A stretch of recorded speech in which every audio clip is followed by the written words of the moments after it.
Good evening, everyone, and welcome to the fourth episode of the School of Resistance, a live stream format that invites experts on change around the world to discuss valuable alternatives for the future and to create a blueprint for a politics of resistance. The project is a collaboration between NTGent, IIPM, Akademie der Künste Berlin, Kulturstiftung des Bundes, and HowlRound Theatre Commons.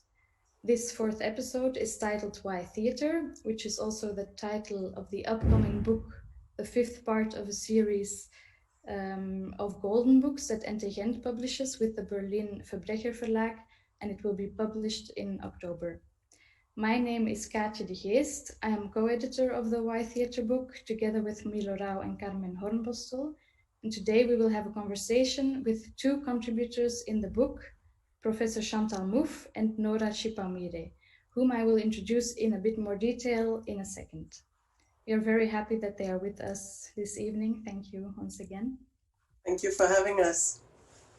Apart from Chantal Mouffe and Nora Chipaumire, we have asked over 100 activists, artists, and intellectuals worldwide to reflect on the current state of theatre and performing arts.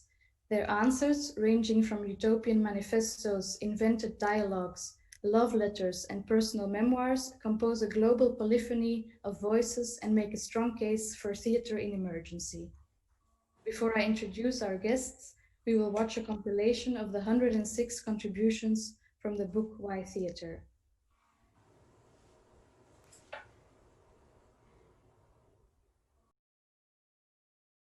The question why theatre is almost like asking why water.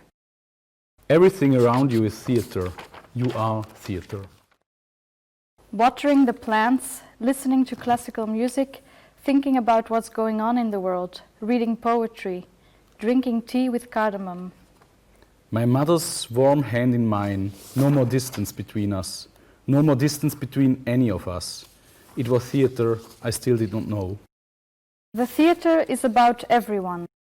The gestures that look like life but are not. What kind of show are you putting on the stage of our planet?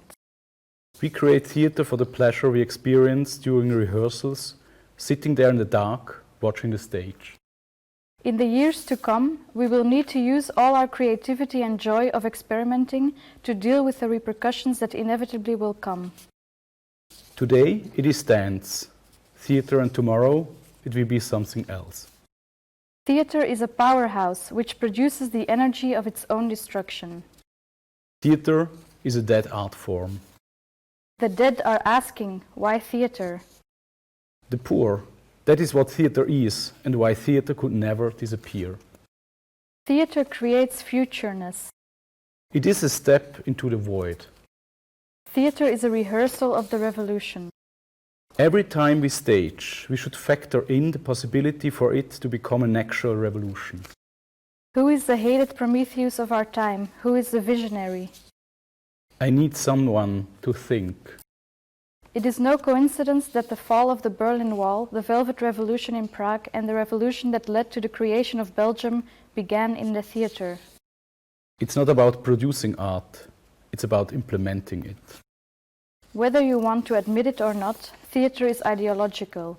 And when I became aware of this, I just knew that I would do anything to occupy those theatre spaces with my Roma body.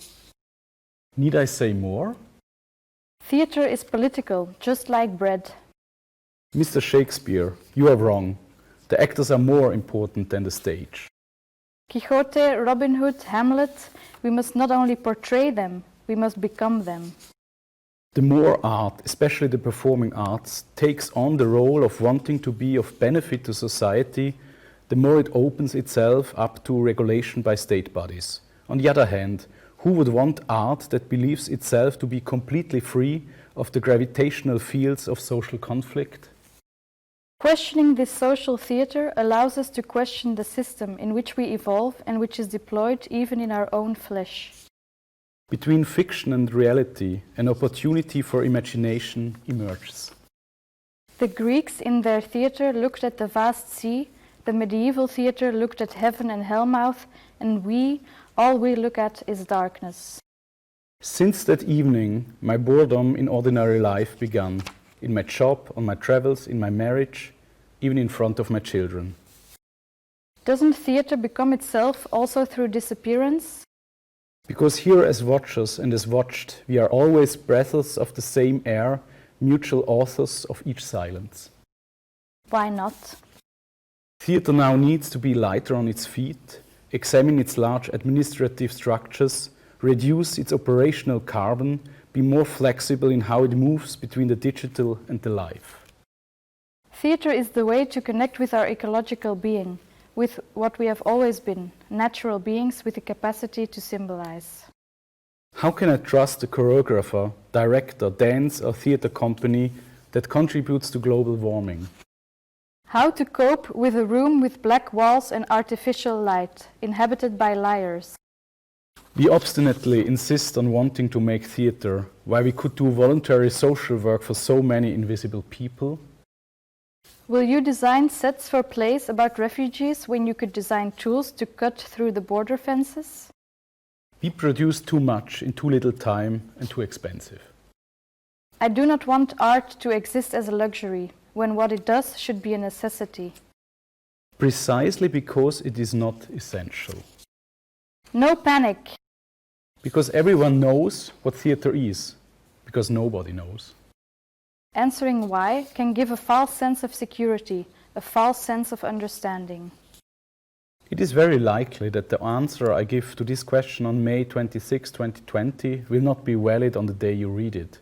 This is a lesson I have learned from theatre itself.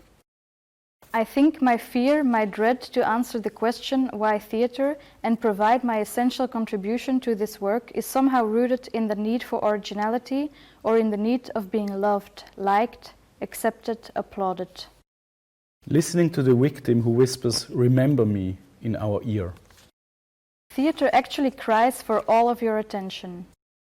A book you can just put aside or away, theatre you cannot. This is the radical power that theatre has, the suspension of freedom. We want to defend the theatre because we want to defend our freedom. I am tired of the metaphors, the poems, the prayers and all the Jesus said turn the other cheek bullshit. Because I'm not religious, it is the temple in which I reflect. Because theatre is the rite of presence. We must preserve the moments in which we dedicate ourselves to the mysteries. The only salvation of our ancient dance around the fire is that human beings want to see others take risks, make something happen that does not exist. A fantasy that the world had ended and we had to build a new one. We made memories. Sometimes we lost control. Thinking of the end of the world in costume. Chaos becomes order. Because it made me feel like I could breathe. Because it is an act of resistance and of freedom, a sensible experience of beauty, of violence, and of the vulnerability of the living.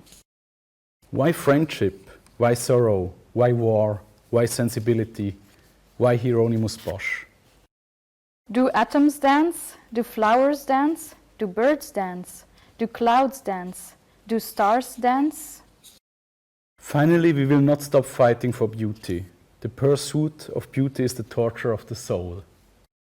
Hearing the previous requiem, looking at the upcoming madness, all turning into expression. My definition of theatre is fiction coming to life right in front of you. In its physical reality and primitive truthfulness, theatre is eternal. However, these days the theatres are empty and dark, and the action takes place on the streets as it should. If we stripped away everything that isn't essential to theatre, what would be left?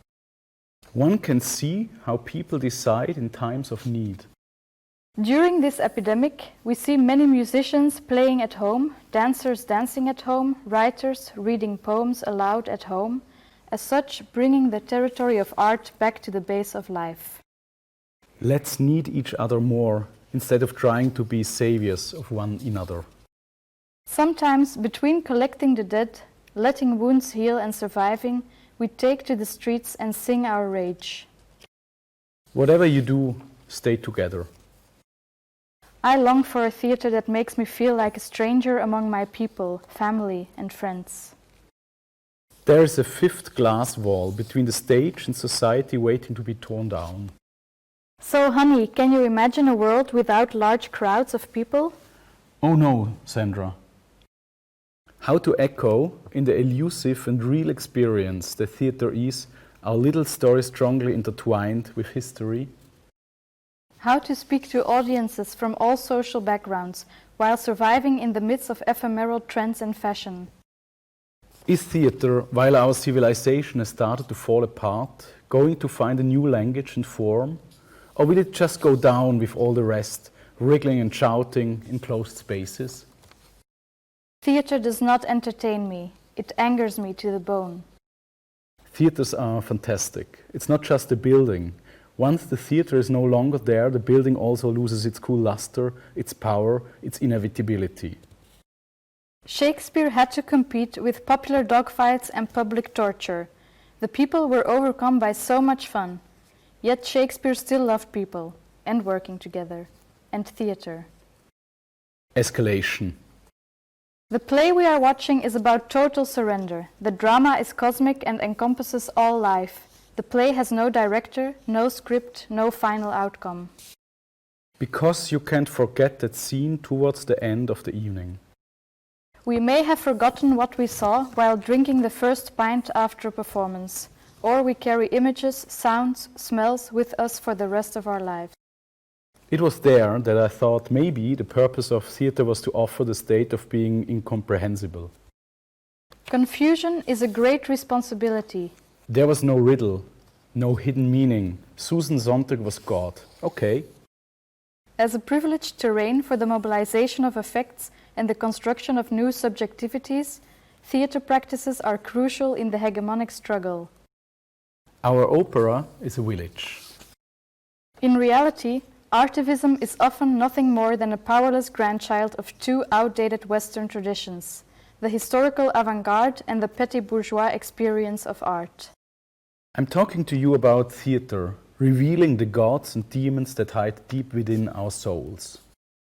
Aeschylus was chosen to write the victory celebration of the Greeks over the Persians. He instead produced the most heartrending lamentation for the mothers and widows of the slain Persian warriors. Why? To achieve catharsis. The first thing I did under 2002 Israeli military invasion and curfew in the West Bank was to go back to dancing after years of interruption. Theatre is both an escape from reality and a representation of that reality. In South Africa in those days, theatre was also one of the first places of breaking the boundaries that apartheid enclosed. The timing is not great for a celebration, but like always, we are stronger together. Even God wasn't content to publish and spread his thoughts and commandments by dictating them to prophets of all types, but apparently found their embodiment through a son necessary and meaningful. In our dreams, we are naked and unprepared. Curtain up. He feels confused about the question that someone just asked him. He gets down on his knees in front of the grave and asks his dead grandmother, Eva Britt. What is the most important thing in your life? Theatre. Okay, why do you like theatre, Mark? I've seen theatre. But then he laughs and bows.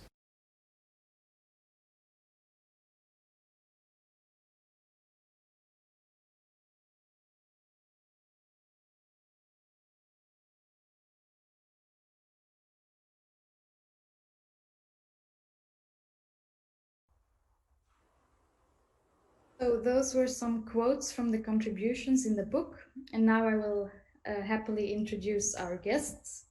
Nora Chipaumire is a choreographer and performer born in Zimbabwe and currently based in New York. With her work, she has been challenging and embracing stereotypes of Africa, the Black performing body, art and aesthetics for 2 decades. Her work critiques colonialism and complicated notions of spectatorship and power, and fuses the personal and political experiences of growing up in Zimbabwe, questioning how status and power are experienced and presented through the body.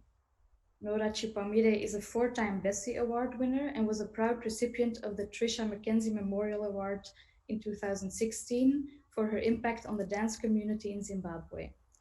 Other accolades include the Guggenheim Fellowship and the Doris Duke Artist Award.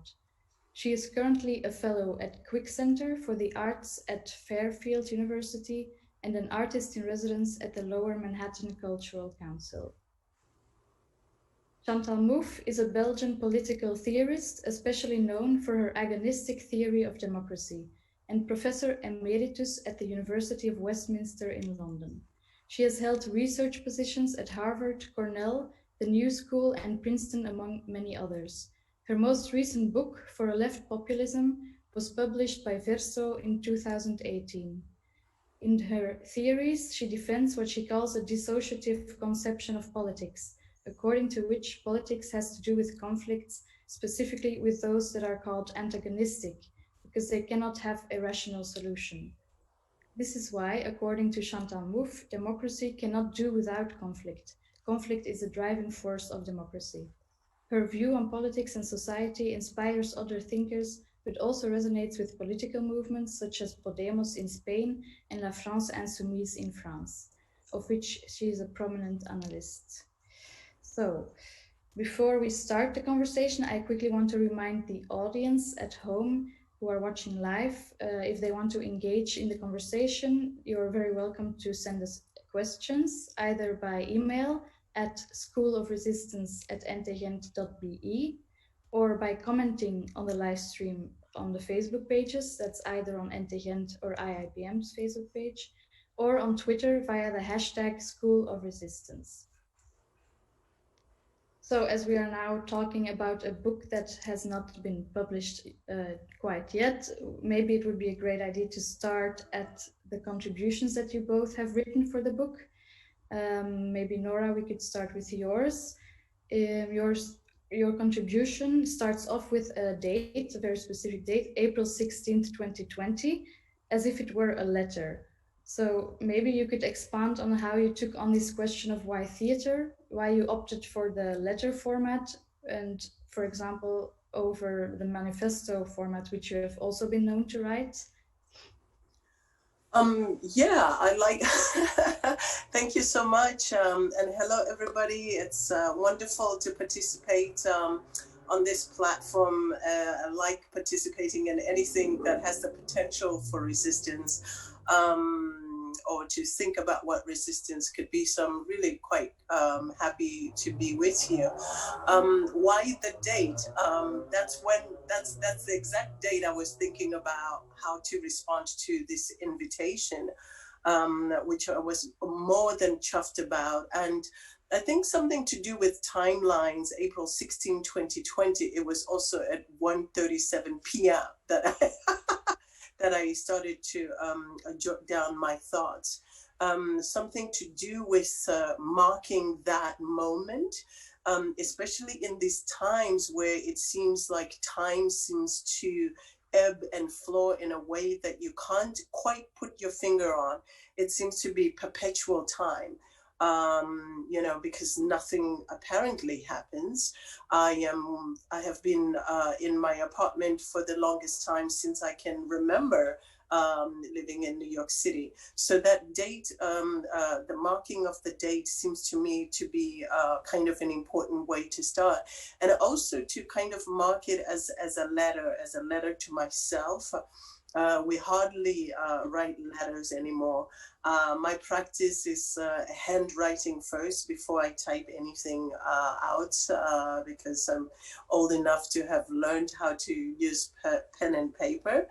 So I that feeling of writing almost a letter to myself and dating it, and then thinking through why theater could be important. Even that gesture of writing the date seemed to be, a theater.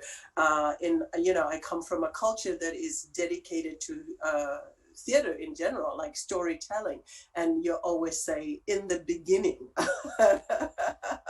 You always start the story as in the beginning. So the date seemed to me to be a way to say in the beginning. I don't know if I should go on more about my contribution. I mean, I go on to ruminate about daydreaming about my mothers and grandmothers, and aunties and family, and thinking about why theater and removing it from a Western thinking of what theater is, and returning it to a place where I've experienced things as theater, which is at home, which is, receiving guests, cooking with relatives, those sort of gatherings that I think as a way to decolonize the spectacle of theater, which I think when we say theater, we all mean those things that happen in a space that is dedicated to theater. And not many of us are invited or have the opportunity to enter into that space, which is also equally a business, which is also about, the class you belong to, which is also about an ability to use a certain language that is deemed as theater. So yes, I was attempting to write a letter that removed the theater from this space of business or from commerce into a space that felt very much like home to me. And in that sense, a very optimistic space, that space, as long as the annihilation of Black bodies is a constant thought in our brains, that space of theater at home will remain. And so I'm optimistic about that. Yeah, I also wanted to maybe ask you about, because in an interview with France Culture last year, you have stated, and I quote, "The words come after, the body is needed to think." Maybe you could give some insights in how the thinking process happens for you as a choreographer, where the body comes before the words. Yes, and I would also hasten to say that word choreographer is what people put on me, I don't quite own that word personally. I think it also exists outside of myself. The body has to be present for things to happen, and the body itself, the bone marrow, the cells, the musculature, places where thinking happens, organization happens, understanding happens, meaning happens, language is created and happens. So without it, you have nothing. Again, the entirety of my work as an artist is to move away from this space of whiteness, which kind of separates the head and the body, the intellectual work from the physical work, as if the head was a separate element from the body. So yes, without the body, for me, without the ability for the skin to sense danger, without the ability for the heart to pump blood to the different parts of your body so that you can create gesture, nothing happens. The heart is for me the most vital space for thinking. What does it feel like there? And every part of the body is then brought to, has to attend to this whole business of thinking, whether it is the eyes, the ears, the nose, the mouth, the kidneys, everything is brought to attend to the work of thinking. So the body is first. Without it, you have nothing. Yeah, thanks. So in your contribution, Chantal, you state, and I quote, "What we are likely to see in the aftermath of COVID-19 is a renewed struggle between competing political projects about the future of our societies. I am convinced that cultural and artistic practices could have a significant role in this struggle." Could you maybe expand a bit on this thought and illustrate how you perceive the way cultural and artistic practices could influence these competing political projects and thus potentially adjust the future of our society? Hello, everybody. I'm really happy to be here. Well, my contribution is a bit drier, because I'm a political theorist. And of course, the kind of reflection I'm going to present is very theoretical, but I think it has got very important political implication too. In fact, and first, I also want to say that my reflection is about cultural and artistic practice in general. No? So I'm not a specialist, I'm not a practitioner of any of them on top of that, but I think that there is a reflection that can be done. Of course, at some point, I'm going to insist on what I think is specific to theater, but what I'm saying now is valid for all performing art, but also, you know, for visual art, for every and cultural practices in general. What I'm going to focus in, and this is something which I've been developing in my work, is if we want to understand in what sense cultural and artistic practices can have an impact on politics, on, you know, transforming the world, we need to have an adequate theoretical approach, because unfortunately, I think many persons who work on I'm not speaking here of artists, but theorists about artistic cultural practices, adopt what is, to my view, a wrong approach. It is something that can be called an objectivist and essentialist approach. I explain what I mean by that. You know, objectivist, it means that the world is there, you know, and then we can represent it, but we are not really part of the constitution of the world. And the idea of essentialism is very similar. It's the idea that they are, you know, particularly is for the field of subjectivities.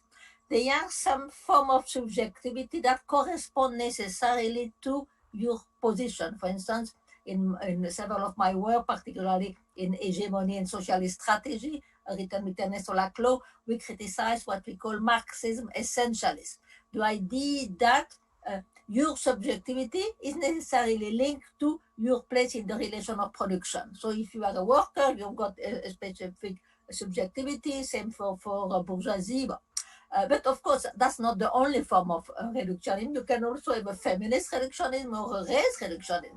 The idea that if you are a woman, you know, automatically you've got some ideas. Or if you are black, you necessarily. So that is the constitution which I think does not really allow us to understand, you know, artistic practices can transform the world. Because I think that what's important, and that's the basis of my approach, which is called, you know, non-essentialist, is to start with, there is no natural order, you know, an order that will be there and that we've got to accept as it is. In fact, every order, in fact, as I'll call it, is the temporary and precarious articulation of contingent practices. The idea of contingent is very important here because it put into question the idea that there is a necessity, a necessary a law of history that really leave us, you know, in a certain position and will lead to another position. That things, in a sense, are predetermined. So everything is contingent. It depends, in fact, of practices. Human practices are the one who make the world, and those human practices, they necessarily have an political composition. There is power in them. Because in a sense, this perspective that we develop in hegemony could be also called constructivist. You know, there are many theorists, very important, like Bruno Latour, for instance, who develop a constructivist idea, which is similar to our view of hegemony, in the sense that, you know, the world is socially constructed, except that, and I think it's an important difference, they don't necessarily give the same role that we give to relation of power. And this is why our approach, we call an hegemonic approach. So the world is constructed by human beings, but there is always, you know, a dimension of power relation in those constructions. So the idea is that the world is a construction of political hegemonic practices. What appears as the natural order, because of course, you know, we are told that this is how things are, that's the, for instance, something which is very important. in the ideology of neoliberalism, there is no alternative. You know what? The world is like that because it's the evolution of the technology. Well, our perspective put that into question. What appears of the natural order is always some kind of naturalization of political parties that appear as they are necessary, but they are not necessary. Things could always have been otherwise. That I think is very important in my conception. Now I come to what is more directly related to cultural and artistic practices, because the first point is basically background, you know, which is necessary. Because every of hegemonic order is accompanied, there is go together with a symbolic order. And the symbolic order is expressed in what we can call, but here I'm using a term that is developed by the Italian Marxist Antonio Gramsci, common sense. Common sense is not, you know, something that is natural. Every common sense is always a political construction. Common sense is what at a given moment tell us what reality is, you know, of the world is, what we can expect, what is justice. And here what I think is very important to understand is that cultural and artistic practices, they play a crucial role in the creation of this common sense. For instance, it means that the way we see the world is in part also a consequence of the play that we see, the dance that we see, the book that we read, that creates, you know, the common sense, the way in which we are going to perceive reality. So here the important point is the following. Cultural and artistic practices, they are also really decisive in the construction and the maintenance, the repetition of a common sense, or in its challenging, which means that in fact they are always political. There's always a political dimension, and this is why that's something I have very often developed. I don't think that it makes sense to speak of political art as if there was art which is not political. For me, there is a political dimension in all forms of artistic practices. Either, you know, they don't challenge the world, they reproduce it, or they challenge it. So this is why I say, instead of speaking of political art, like, you know, there was art which is not political, let's speak of critical art. So what we normally call political art, I think we should call it critical art. That is an art that challenge the hegemonic order. The art that want to create this census. But the art that does not do that is also political, because in fact it tends to reinforce existing order of things, you know. So that I think for me is very important. Another point, and after that I will stop, the question of identities. It's of course very related. No, the world is always a construction of signifying practices, but identities also, they are never given. You know, they are, as I was saying, we need to put into question the idea of an essentiality. So, and here my reflection is very much influenced by psychoanalysis, and something that Freud has said, there is in fact no identities, as already given. What we call identities are always form of identification. That they are always the result of sets of practices, the things in which we are inscribed, and I think that's absolutely crucial here. Those form of identification, they necessarily have a very important affective component. There is no form of identification that is identified with something, is always something which is affective. And again, I think that cultural and artistic practices are central or into that process of identification, because they are precisely from that make us, you know, really identify with something, and that is going to form our personality. And I think that theater practices are, in fact, a privileged terrain for this process of identification. This is a process which is present in all forms of artistic and cultural practices. But theater practices are a privileged terrain because, in fact, they are very important for mobilization of affects. And here I think to make reference to something that Nora was saying, I think that that's of course also true for dance, you know, because dance also is like theater. Well, of course we can here speak dance as part of theater, but I'm not going to enter into those discussion about the thing, but you know, those performing arts are in fact very important because, well, as Nora was saying, they've got to do with the body. They are very important for the mobilization of affect. And in fact, there are ways in which one can connect ideas with affects. Here there is something that I really want to insist because I think for me it's important. Artistic practices, they are not, their object, you know, is not the construction of concept. That's what philosophy did. Their artistic practices, they in fact act on the sensation. And I think that this is really important to recognize because they permit, in a sense, to connect ideas with affect, which is crucial because ideas, if they don't have a relation with affect, they are powerless. Here it's something that Spinoza, for instance, is very clearly say. It's only when ideas meet affects that they really become a force. And I think that precisely artistic practices like theater permit this connection of idea with affects. And this is what they are so important in the creation of a form of identification.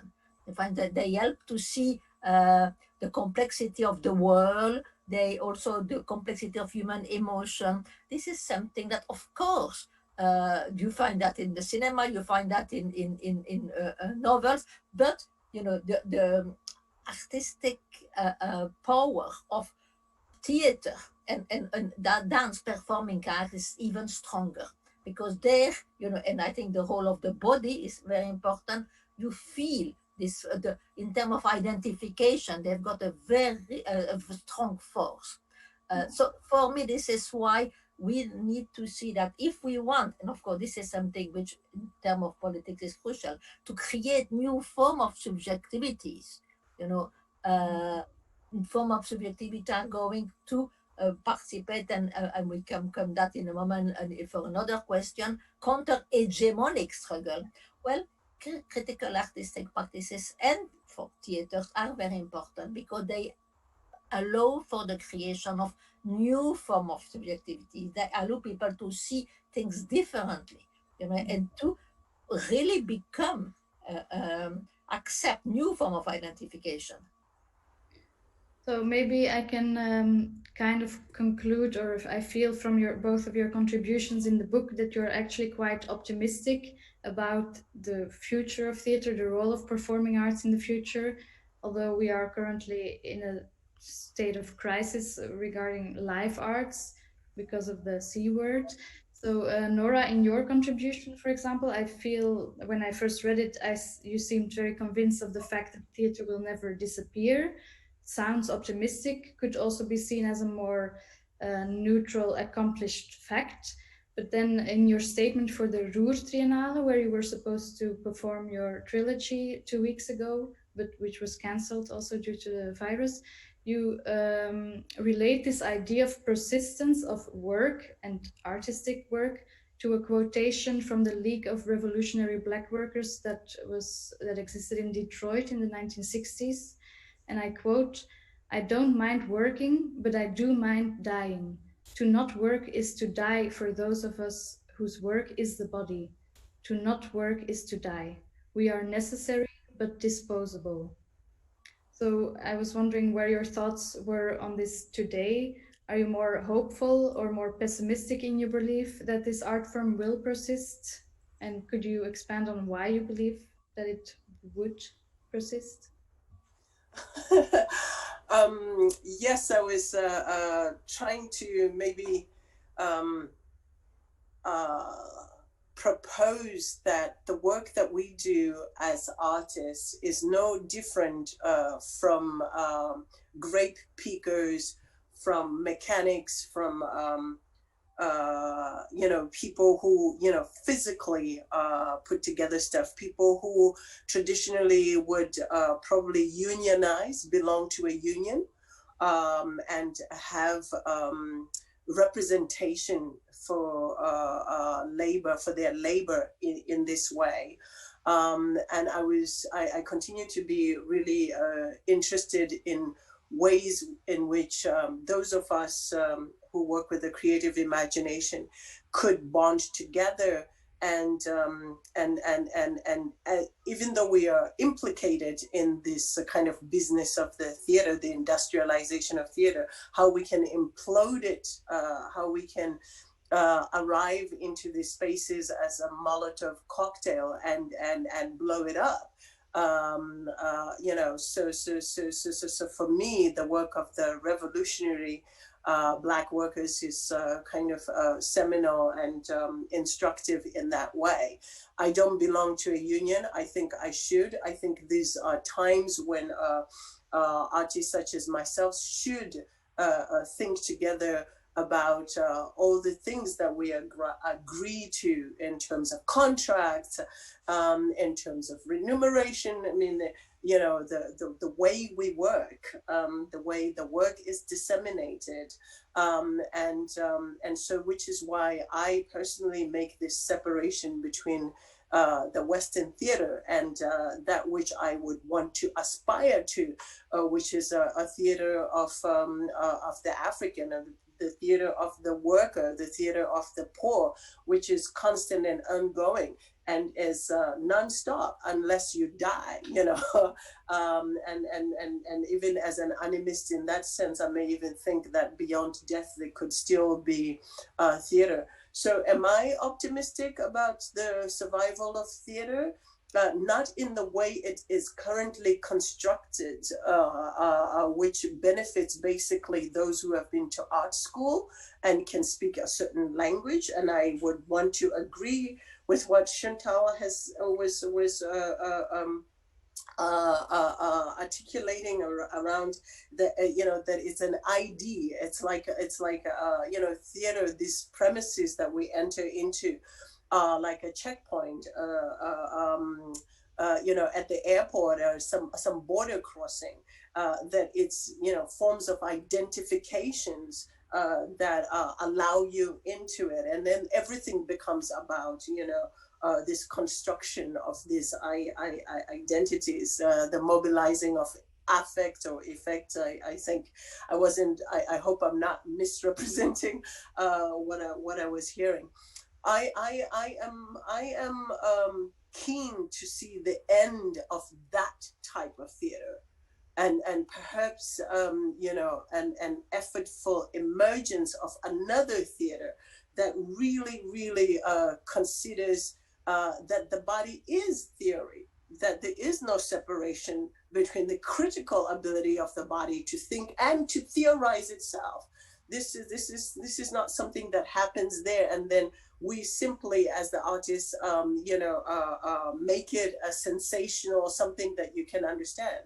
I think there is more to what we do beyond the sensation, beyond the affect, and perhaps I come to that, and I will always come to the work as a Black African body. I have no choice but to articulate that as my entrance into the world, as you know, something I cannot undo.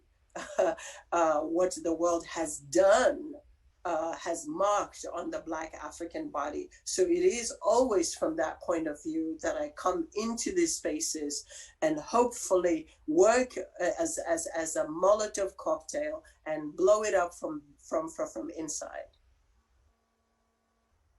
So in the future there will be the Creative Imagination Union, we hope, and ask for a strike. Maybe that will yes, I hope all of us could actually agree to be in a general strike, which again, you know, part of the conflict that I think Chantal was talking about. Without the conflict, there's just no anything, and the general strike is an agitation towards that conflict of thinking. had the Africans simply accepted that we were lesser than the white body, we continue to be under all kinds of financial domination by the West. But certain at least questions continue to be asked around that formulation of power, and that makes really powerful and urgent critical theater. We need to constantly question power, and if we can do it en masse, as a league, all the more better. Mm. So Chantal, you already started talking about this a little bit, but maybe we can take a little throwback to 2007, when the journal Art and Research published one of your articles, which was titled Artistic Activism and Agonistic Spaces. You opened with the following question: can artistic practices still play a critical role in a society where the difference between art and advertising have become blurred, and where artists and cultural workers have become a necessary part of capitalist production? So in a way, you could state that the why theater question that came to you now from us is a similar question, is the same question. Now we are 13 years later. Do you think art has already been able to live up to those expectations you envisioned for it 13 years ago? Well, I think that it's important to remind you of what the context in which I wrote this piece, because I think that things are in fact better, though I will say. But let's see, because in 2007, at that moment, in fact, there was a debate. Precisely, a lot of people say, "Oh, no critical art is impossible," because everything is now recuperated, every critical gesture is absolutely neutralized. And I was disagreeing with that. I was saying, no, from the point of view of the theory of hegemony, there are always alternatives. You can never say, okay, no, there is no possibility of this.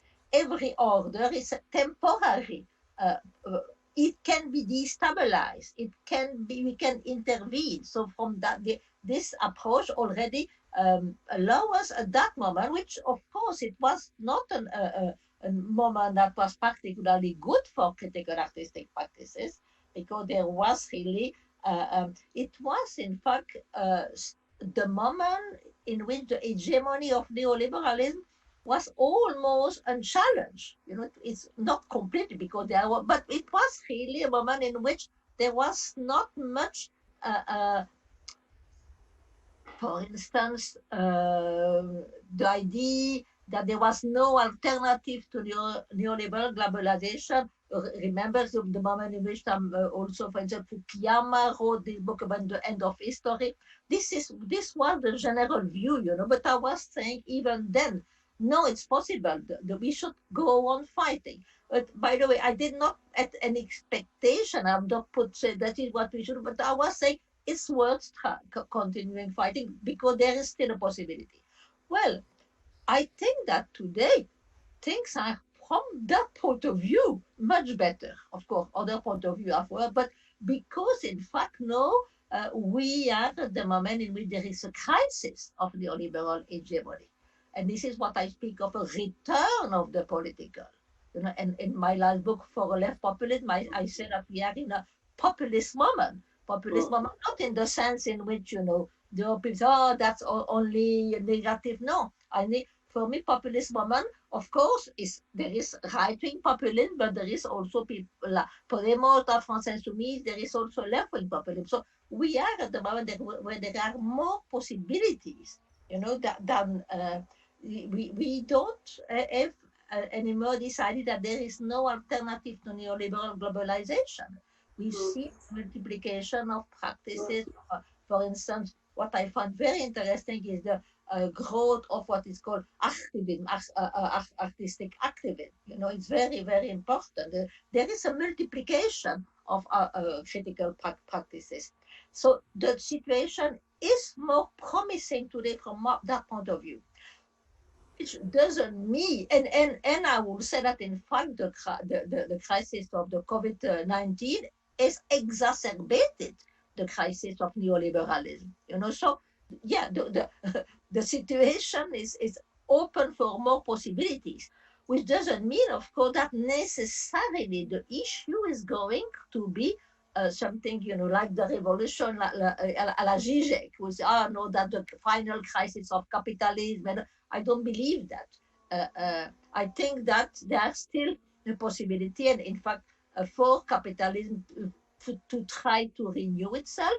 We are very much seeing, in fact, liberalism is trying to adopt, form of technological solutionism, as some people call it, and on the other side, there is also, of course, the attempt by right-wing populism to impose a form of, authoritarian nationalism. So the things is very much open. I'm not saying that we definitively are going towards, but I think that there are more possibilities for fight. And we are, in fact, at the moment, precisely, post-COVID. We are not yet completely post-COVID, but people are already wondering, okay, so what are going to happen?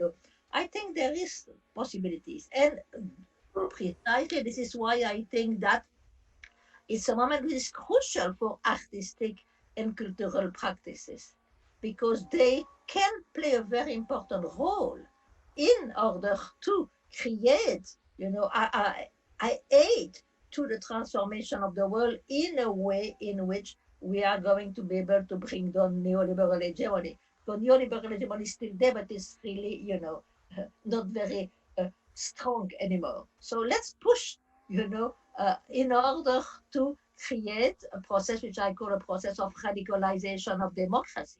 And I think, and I'm really convinced of that, that cultural and artistic practices have got a very important role to play in that process. So this is, yes, from certain point of view, I'm optimistic in the possibilities. Yeah.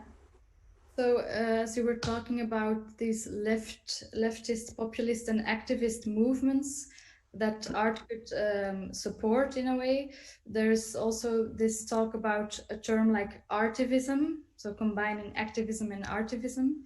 Nora, maybe in an interview with the Dutch Theaterkrant last year, you have stated that you actually try to steer clear from those hip and new terms like artivism, and that you are more focused on gathering and sharing knowledge, inciting engagement with your audience. Maybe you could expand a bit more on your views on this concept of artivism and how it differs from your practice and the way your work aims to engage and activate. Yeah. I mean, I think there's a neoliberal kind of space is very capable of constantly producing words that seem hip and cool, such as post-black, artivism,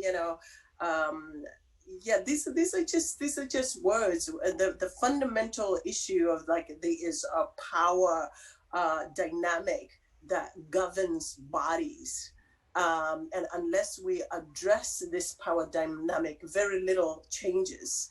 And so for me and kind of the constituents that I come from, there is a lot of work to do in helping people understand what is that power dynamic.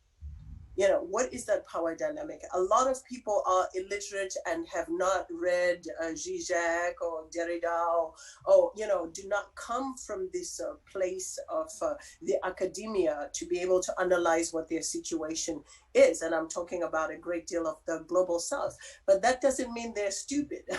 that doesn't mean they don't understand that Europe is where all the money is, and so we should make stuff that sells in Europe.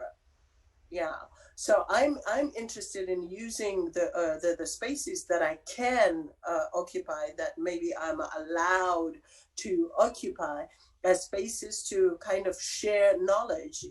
How have we got to this point?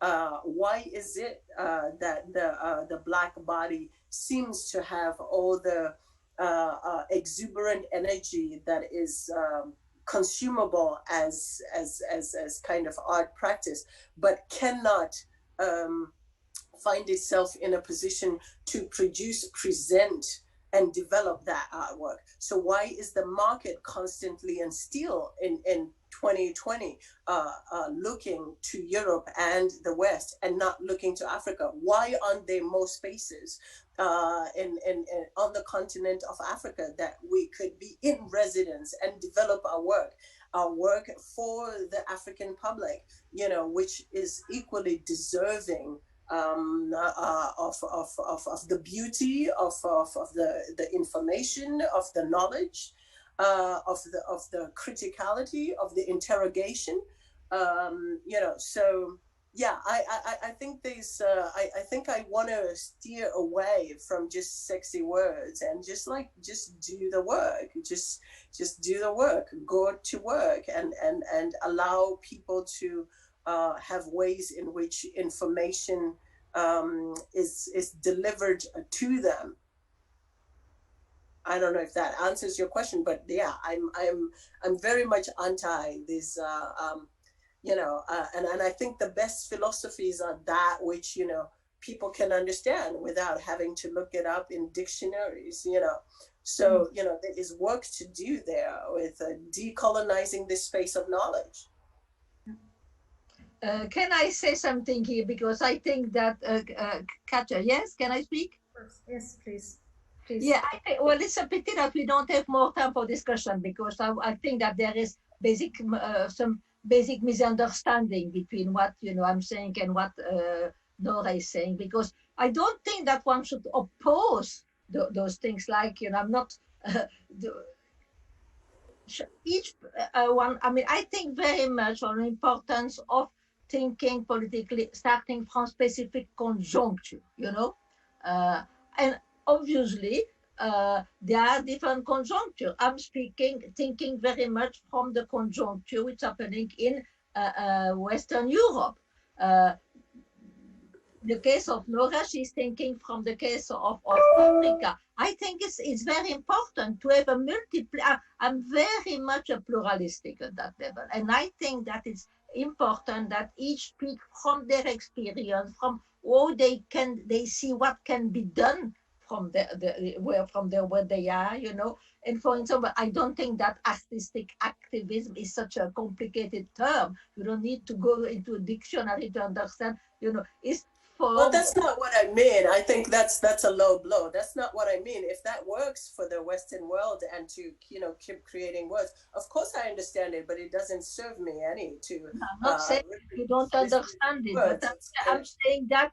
Well, okay. Look. There's no conflict. We don't have time to discuss here, but I think that you are really presenting my views in a way which is distorted. I'm not actually. I think I'm not actually distorting your views. I'm answering to the question artivism. I don't care for it. I think we just have to do the work. And I don't know if you coined the word artivism. No, and it did not coin the word. And I usually speak. I do. And I didn't coin that word either, of artistic activism. And I think it's quite important to be able to put, and I know many, for instance, a very interesting example for me of artistic activism is what's happening today with Extinction Rebellion. I mean, you might not want that movement, but it's incredible the way in which they are able to use, you know, artistic form to link that to a political struggle. It's really very interesting, you know, and I think that it is, and again, it goes to the argument that I was making. It gives a force to some form of activism to take to an artistic form, because artistic form are something that speak to the affect that move people to the affect. It's not the kind of dry thing, you know. And I mean, I appreciate what you're saying, but I don't think anybody who has actually seen my work and experienced it would call it not political, not activist, and not whatever. It's just I would not. But did that I have ever suggested that? I mean, I actually don't think we're in disagreement. Is what I'm trying to say. I actually don't think. Exactly. I also feel that we are not in disagreement, because I agree very much with what you are saying. but you are the one who tried to present that as, I think I'm yeah, it's not. I'm interested in everyday language. I'm not interested in this platforming of words and putting them on some kind of special show. Is what I'm trying to say. And so perhaps there's also just a question of the language which we bring to the world. I think the English language is itself a space to continue to wage war. But there are certain words that I'm not taking on for myself. So I just refuse them, and I think I have the right to refuse them. Perfectly okay, and I think that we are speaking here of resistances. I think there are a multiplicity of forms of resistances, and that we need to celebrate that. I mean, should not say this is the form of resistance, which no, we are all. And I think that's great, and I think that's great. Let's accept a multiplicity of forms of resistances, and in fact, this is precisely what that sounds also equally as neoliberal as it can get. It's all good. Okay. Maybe we should. There's no way in which. No, there's no way. I can see. Okay. So, Katja, do you wanted to ask me something, or are we short? Yeah, we should maybe go to the questions from the audience, because I've been getting some questions from there. The question that could actually be maybe replied to by both of you. Maybe Nora, you could start. The question was, could the theater or performing arts today also play a reconciling role in the very divided US society? And how, if so? Yeah, I don't know. I mean, I think everything should be brought to bear on the constitutions or laws that are unjust. But it's not the singular role of the performative arts by itself. Of course, we should agitate through language, through literature, through of the voting processes. The thing that has to go is the entire infrastructure. I guess that's what I'm trying to say. The entire infrastructure of capital, and that it has been built on the back of Black bodies and keeping them down. So what can the Black artists do today is to speak power to the truth, to keep unpacking this situation of how we got to be the bodies upon which everything and all the money and all the power has been amassed. Where where do we get some kind of equity in this thing? So yeah, we do have work to do, but it's not the sole provenance of the artist to undo capitalism. Maybe Chantal, you want to also? I very much agree that it's not the role of the artist to undo capitalism. And in fact, I was part once at a conference in which they say, can art change the world? And I say, I don't think that art can change the world on itself, but art can contribute to change the world, but in accordance, because there is something which has been at the moment, well, not so much today, but at the moment in which I was writing in 2007, the idea that politics is completely, blocked. So no artists are going to be the one which are the political, subject, and art is going to change the world. I don't believe that the art should change the world, and I don't believe that the role of the artist is to change the world, but it can contribute to give other perspectives, to denounce something, and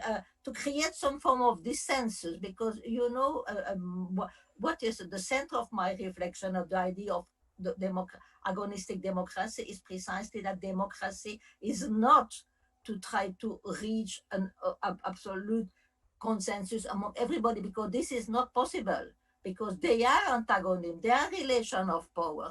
And in fact, the role of art is precisely to bring to the force those relations of power, the dissensus. So in answer to the question, I don't think it's the role of to bring people together.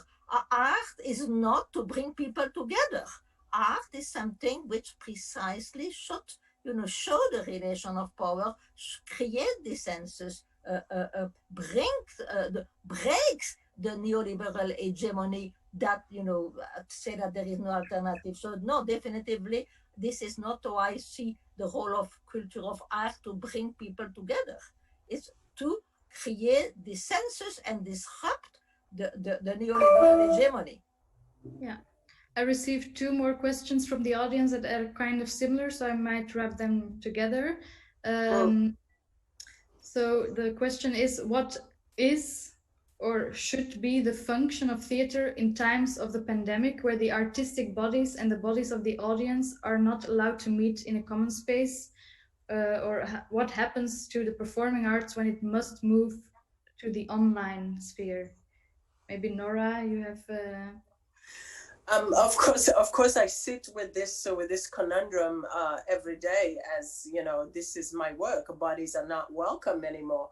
But again, I want to say that I think there's something about the Black bodies that have never been welcome unless they were simply objects to be exploited, to be extracted, some kind of something being extracted from them. So this moment kind of heightens this kind of commerce that is hidden under the language of, oh, isn't it great to tour? You're just everywhere. Everybody is like these exchanges with the public.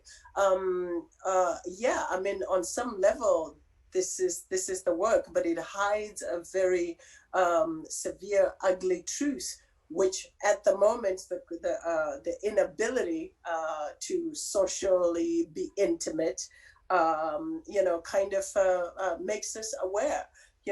Can the world survive without art? Perhaps it's possible. I mean, I don't really know. I'm an artist by conviction, not to this is who I am. This is what I was born to do. I have not done anything else in my life other than to make things that hopefully other people like. So what does it mean to be unable to do that? It is a certain kind of death.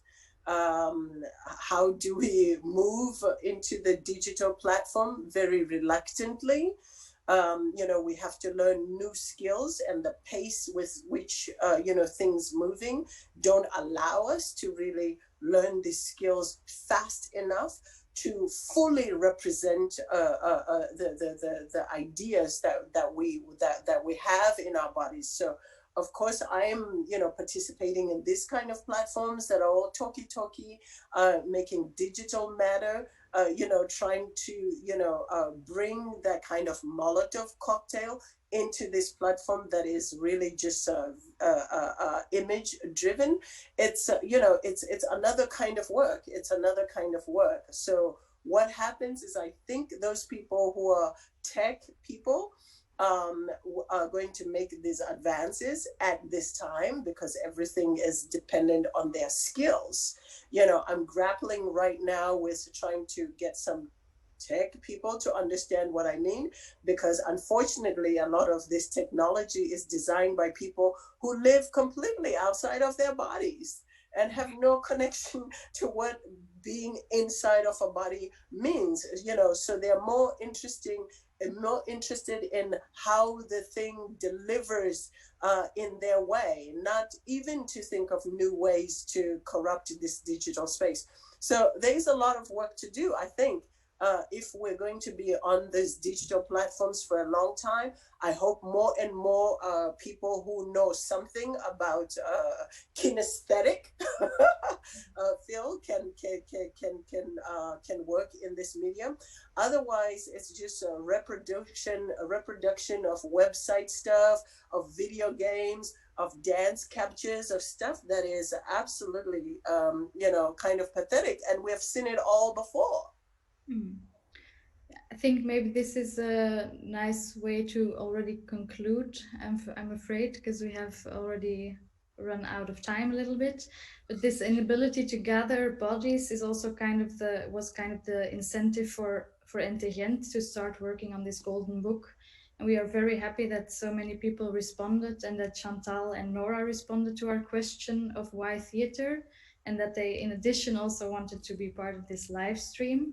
I'm very grateful for that. I think the only thing that's resting for me now is to just invite the audience at home for the next episode. And also, of course, Nora and Chantal are very welcome to tune in. It will happen in 3 weeks on the 25th of September at 6 p.m. And the topic will be Beyond Europe, Building Transnational Futures. The guests will be Ulrike Gero and Srečko Horvat. Thank you for tuning in and have a nice evening. Thank you, Chantal. Thank you, Katja. Bye-bye. Bye-bye.